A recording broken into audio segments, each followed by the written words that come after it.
Wala nang maraming paligoy-ligoy pa, diretso sa punto na. Maiksi lang ang komentaryo, pero diretso sa punto. Maraming kuro-kuro, may tiwali, may totoo. Dito, sa Puntong Diretso tayo. Punto Diretso.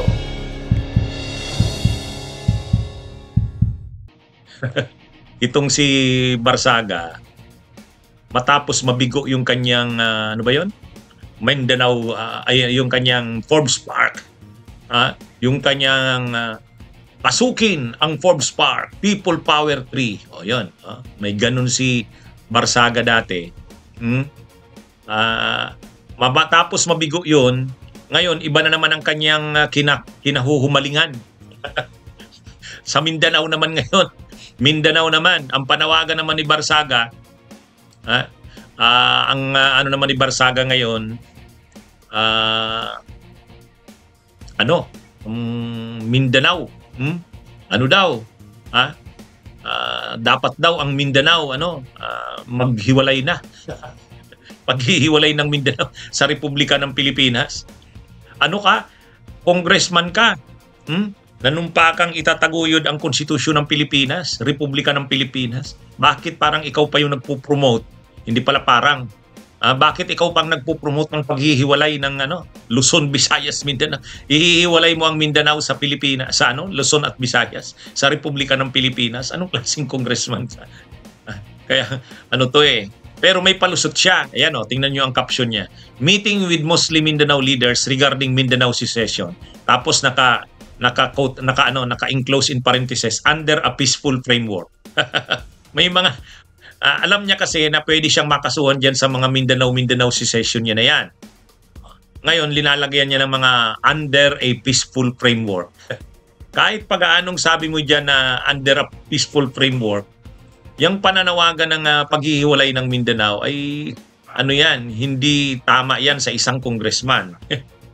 Dati nga si Pantaleon Alvarez nananawagan ng ganyan, binawi na yung kanyang panawagan. Bakit? Kasi alam niyang kinasuhan na siya sa Ethics Committee. Nag-file na ng sampa sa kanya sa Ethics Committee. Unethical yun. Congressman ka, mananawagan ka ng ganun. Yan. Kaya ito, kakaharapin na naman niya ni Barsaga. Parang ang gusto kasi nila, gatungan yung sentimento ng Mindanao. Palabasin na ang Mindanao ay inaapi, na ang Mindanao ay inaapi ng totoo naman. Grabe ang kahirapan sa Mindanao, grabe ang kahapihan ng Mindanao. Pero mali na sabihin, inaapi ng Luzon at ng Visayas. Na parang kailangan niyang humiwalay. Ang mga nanggagatong ng ganyan, ito, panawagan ngayon yan ng mga DDS Kasi gusto nilang palakasin yung sentimento ng Mindanao laban sa gobyerno. Yung siyempre, malakas ang Duterte dyan sa Mindanao. Gusto nilang gatungan yan na inaapi ang mga Duterte. At ito na ngayon, ang nagpo-promote na naman yan, itong si Barsaga.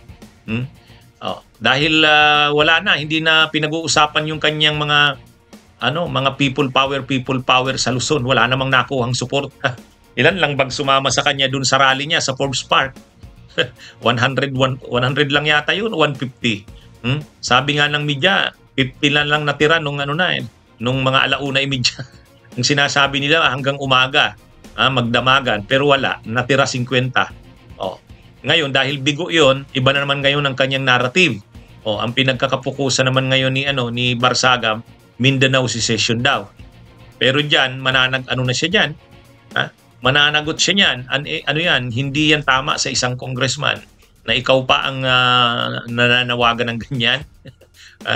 Ang dapat mong gawin ay i-preserve ang unity ng mamamayang ng buong sambayan ng Pilipino sa ilalim ng Republika ng Pilipinas. Hindi ka dapat nagpo-promote o nananawagan ng paghihiwa-hiwalay.